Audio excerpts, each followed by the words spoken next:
再来看桃园市的新计处指出讲，桃园的 U-Bike 一台车一天的周转率对8.2改减少到只有3改，要求市政府爱检讨。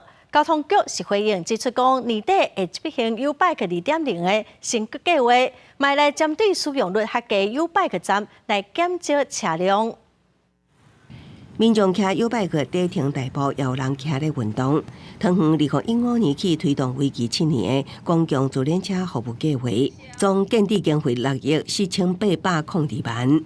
自轮站为2017年底的130站，渐渐增加到417站，车程补贴经费也达到6亿1439万左右。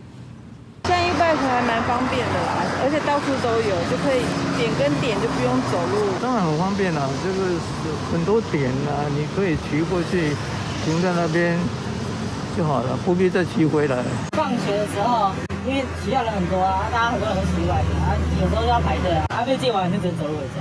使用民众多数拢讲赞，也毋过桃园公共自轮车服务计划所做着新计处报告指出，每台车逐工的周转率为2016年、2017年的8.2改降到去年的3改，要求市府提悬周转率，也降低负担，才会当永续经营。交通局回应，也爱照顾偏乡需求。桃园、中立一直到整个行政区有12区都有，所以在照顾城乡差距的状况下呢，这个周转率势必呢就会有一些下降的趋势。